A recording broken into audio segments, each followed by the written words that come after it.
I think the big issue for Maryland right now is to get off on the right foot and to do it with some new pieces. Perry Hills at quarterback is obviously in an upset. He won that competition between himself, Dax Garman, and Caleb Rowe.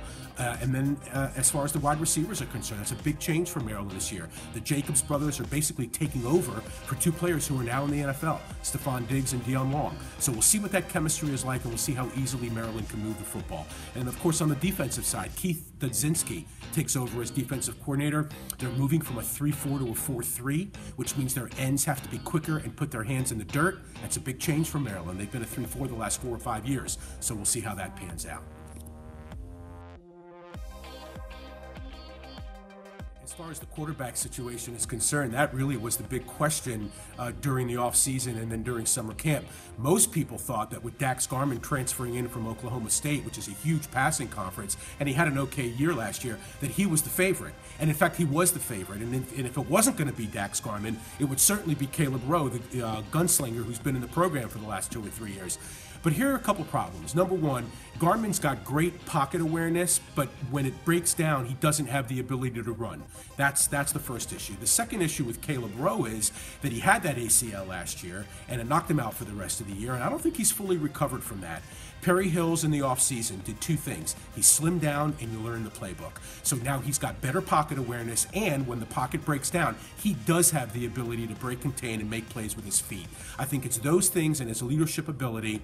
He's been in the program now for 3 years that gave him the edge ultimately over Dax and Caleb Rowe. Does it mean that Perry Hills will start all year? Absolutely not. I think it's still in flux, but he's done enough right now to get the starting job.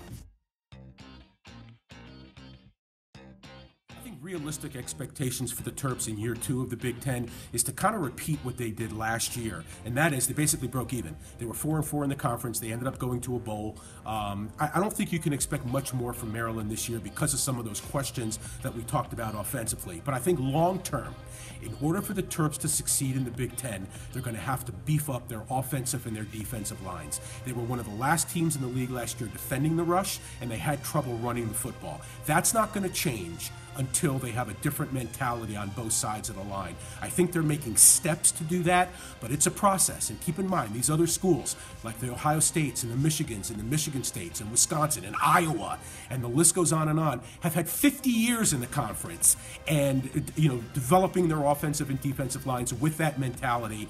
Terps and Rutgers are newcomers. This is their second year. They don't play this kind of football in the ACC, and they certainly didn't play it in the Big East for Rutgers. It's going to take time. Hopefully it gets done.